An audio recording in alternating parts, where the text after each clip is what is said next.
का विद्यार्थी नहीं रहा, लेकिन गुरु परंपरा है, घर में वातावरण है, सत्संग किया, स्वाध्याय किया तो एक बात निकली। एक दिल्ली के विश्वविद्यालय के एक आचार्य ने मुझसे कहा, कैसे सिद्ध करोगे आप? वेद की इस ऋचा में उल्लेख आता है, माता सरस्वती के बारे में इतनी अरगल टिप्पणी की उस मूर्ख ने।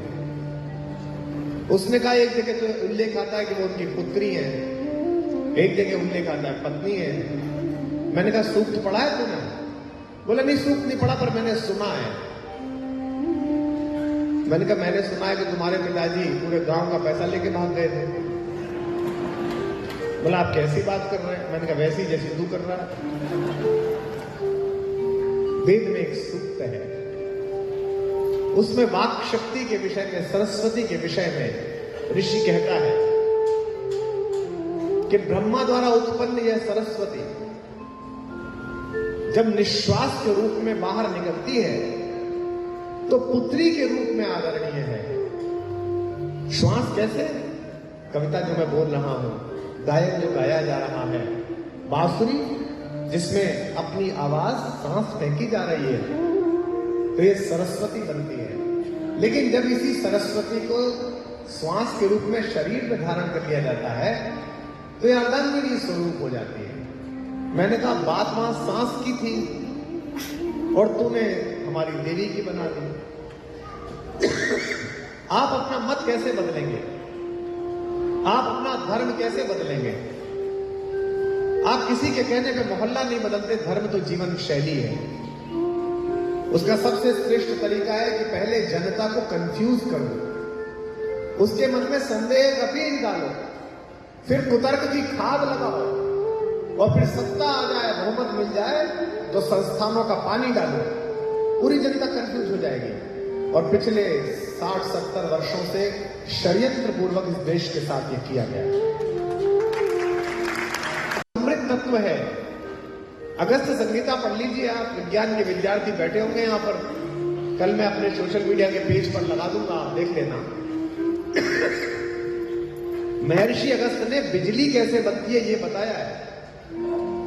बिजली कैसे बनती है महर्षि कणाद ने बताया है, परमाणु अविभाज्यो वैशेषिक दर्शन में, जो वेद का एक हिस्सा है दर्शन।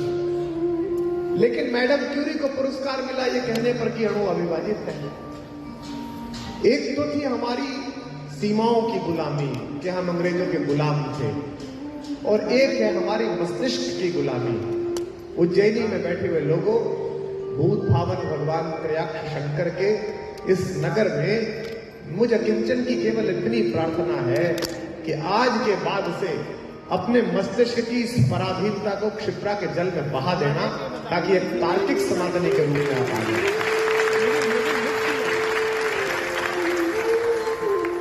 बिहार में किसी ने कहा कि रामचरितमानस समाज में विष बोलता है।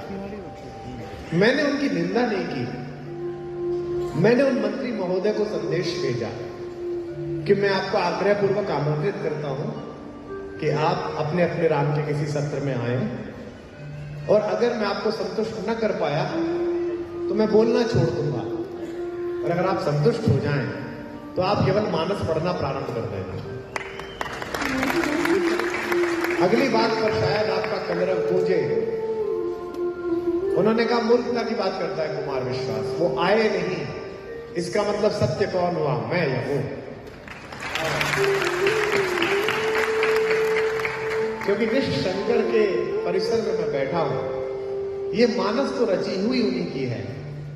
रामचरित मानस का मतलब यही है कि भगवान राम का वो चरित्र जो भगवान शंकर ने अपने मस्तिष्क में रख रखा था, सुयोग और अच्छा अवसर आने की प्रतीक्षा में कि मैं पार्वती को सुनाऊंगा। रचि महेश निज मानस राखा, रचि महेश निज मानस राखा, पाई सुसमय शिवावन भाषा, रचि महेश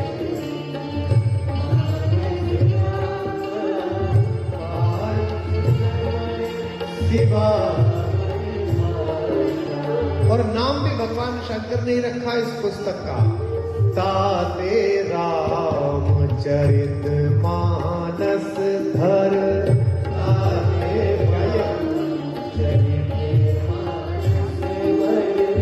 धरे नाम हिय हरि हर सिंहर,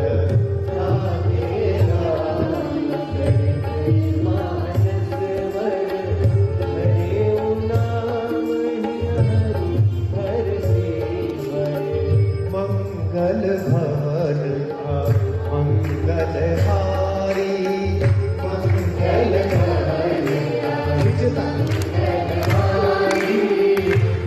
एक युवक इसमें कहीं बैठा होगा भीड़ में, मैं उसका नाम लेकर उसे संकोच में नहीं डालना चाहता। उसने प्रश्न भेजा कल फेसबुक पर कि आप आए हैं, अगर बता सके मुझे, कोरोना के बाद बहुत टूट गया हूं, बहुत चिंता रहती है, व्यवसाय ध्वस्त हो गया है, माता जी नहीं रही, पत्नी चली गई है, अकेले एक बच्चे को पाल रहा हूं, टूट गया है वो बालक और उसे चिंता रहती है। वो जिस भीड़ में बैठा हो, यहां पर मेरे भाई, मेरे मित्र,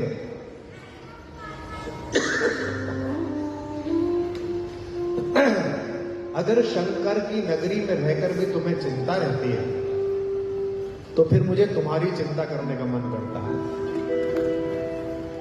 और टूट गए हो तो बहुत शुभ है भाई, बड़ा अच्छा है कि तुम टूट गए हो, क्योंकि इसका मतलब ईश्वर ने तुम्हें चुन लिया है। बिना टूटे तो कुछ हुआ ही नहीं। टूटना इतना बुरा नहीं है मेरे दोस्त, आप सब भी उसे साहस से भरकर बेचना।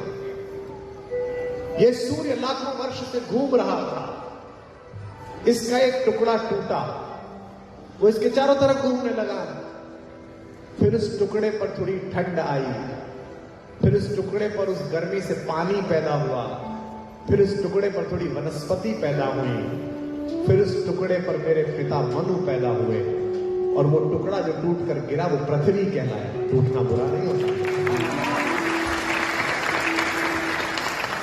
आपका समर्थन थोड़ा कम था, मैं फिर उस बच्चे को पौरुष से भरना चाहता हूं, अपने छोटे भाई को। टूटे बिना कुछ होगा भी नहीं। मां के गर्भ में 9 महीने तक पड़ा हुआ शिशु जब तक गर्भनाल से टूटता नहीं है, नया जीवन प्रारंभ नहीं होता। टूटना आवश्यक। शायद और साहस उस बच्चे को आप दें।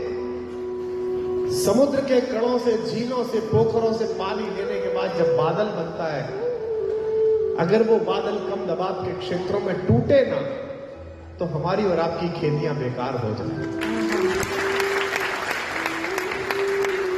कठोर मिट्टी का खेत जब फावले से, हल से, ट्रैक्टर से टूटता है, तब इस योग्य बनता है कि उसमें बीज बोया जाए। और फिर आपको पसंद आएगी ये बात, मेरे उस मित्र का कलेजा बड़ा करेगी। मिट्टी के अंधकार में चुपचाप पड़ा हुआ बीज केवल अपने को कोसता रहे तो कुछ नहीं होगा।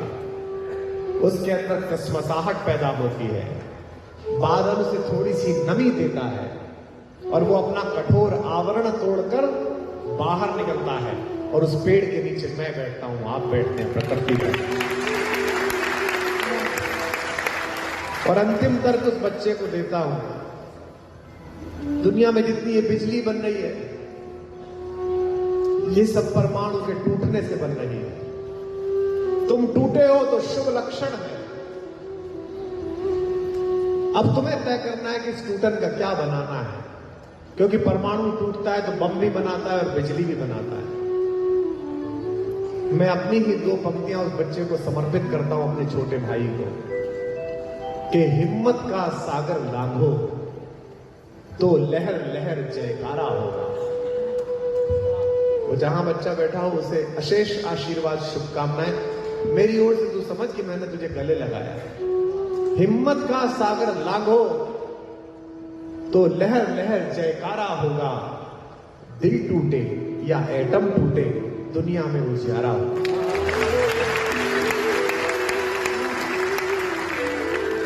और तू चिंता करता है राम के मंच के सामने चिंता करता है, शंकर की उज्जैनी में चिंता करता है। चिंता मत कर, तेरे मेरे करने से कुछ होगा भी नहीं। अगर असफलता मिल रही है तो इसका एकमात्र कारण है कि सफलता का प्रयास पूरे मन से नहीं हुआ। एक बार फिर करके देखते हैं, एक बार फिर कोशिश करके देखते हैं। मैं अपने जीवन में 3 बार असफल हुआ, समाज की नजरों में। मैं तो नहीं था अपनी नजरों में असफल, समाज ने माना कि असफल हो गया, लेकिन तीनों बार उस असफलता से मुझे ईश्वर ने वो उजाला बख्शा जो शायद सफलता के बाद न बख्शता। इसलिए तू जहां भी बैठा है मेरे साथ गुनगुना, तेरे अंदर का अंधेरा भाग जाएगा। और भस्म आरती से पहले पहले उसे चढ़ा के जा शिवराज जी में, ताकि मुझे लगे कि मैं आया था तो कम से कम एक मेरे भाई को मैं ऐसा बना गया जिसने उज्जैनी, मध्य प्रदेश और भारत को अच्छा बनाने के लिए अपना पूरा जीवन आगे का दे दिया, जिसने क्षमता दिखाई। हमारे साथ जब रघुनाथ तो इसकी भी आवश्यकता नहीं है। कोरोना के बाद भी समझ में नहीं आया कि वार्डरोब में इतने कपड़े नहीं होने चाहिए थे, कोई यूटिलिटी नहीं थी। कोरोना के बाद भी समझ में नहीं आया कि इतने जूते नहीं होने चाहिए थे। दूसरों को मार कर खाओ ये विकृति है, वो अपना खाए आप अपना खाओ ये प्रकृति है, लेकिन आप दूसरे की चिंता करके खाओ ये संस्कृति है, कल्चर है। मेरा एक दोस्त दिवंगत हो गया, पवन दीक्षित, हार्ट अटैक हो गया, पुत्री को विदा किया, दूसरे दिन चल बसा। शायद वो प्रतीक्षा कर रहा था कि बिटिया योग्य वर के पास चली जाए तो पृथ्वी छोड़। मेरे साथ का था, बहुत बहुत दुख हुआ था। उसकी गजल का एक शेर पढ़ रहा हूं। एक बात सिखाई हमें आंखों की नीर ने, कितना इंतजाम करते हो है। उज्जैन के ही शायर हैं हमारे सूद साहब की, एक मुट्ठी राख में तब्दील होना है कि जब किस करीने से चिता पर लकड़ियां रखते हैं लोग। कोरोना के बाद भी समझ में नहीं आई कि तुम्हारी 300 किलोमीटर और 3000 किलोमीटर तक मार करने वाली मिसाइलें मूर्खता है। होगा वही जो ये पीछे पार्श्व पर खड़े हुए, इनके माध्यम से ही होगा जो कुछ होगा। और भारत इस संस्कार को जीता है। जिस टर्की ने पिछले 15 वर्ष हमारे खिलाफ विश्व में जाकर जहर उगला, जिसने यूनाइटेड नेशंस में हमारी खिलाफत करी, जिसने कश्मीर में आतंकवादियों के आंदोलन को मदद की, वो भूकंप में फंसा तो विश्व के 285 देशों में पहले हम थे जो मदद लेकर आए।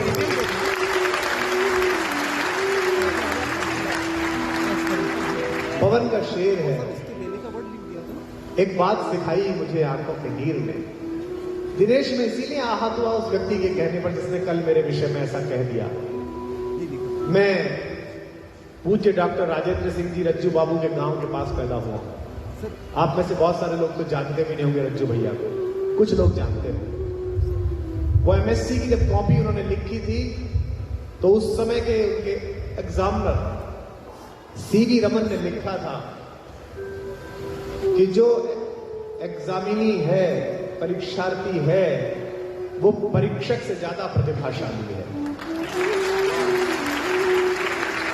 जिस संस्थान में गुरुता की ऐसी परंपरा हो उसमें आप अपने निजी स्कोर क्यों सेट करते हैं? पवन ने कहा, एक बात सिखाई मुझे आंखों के नीर ने, इंसान को पीर कर दिया इंसान की पीर ने। और ये एक शेर सुने जिस बच्चे को चिंता थी कि जीवन कटेगा कैसे, खाना कैसे मिलेगा, उसको समर्पित करता हूं। पवन को भी याद करके आप अपनी तालियां देना कि एक बात सिखाई हमें आंखों के नीर ने, इंसान को पीर कर दिया इंसान की पीर ने। चिड़ियों को चुगते देख रहा था कि अचानक, दृश्य देखिए, चिड़ियों को चुगते देख रहा था कि अचानक हंसकर कटोरा फेंक दिया एक फकीर ने।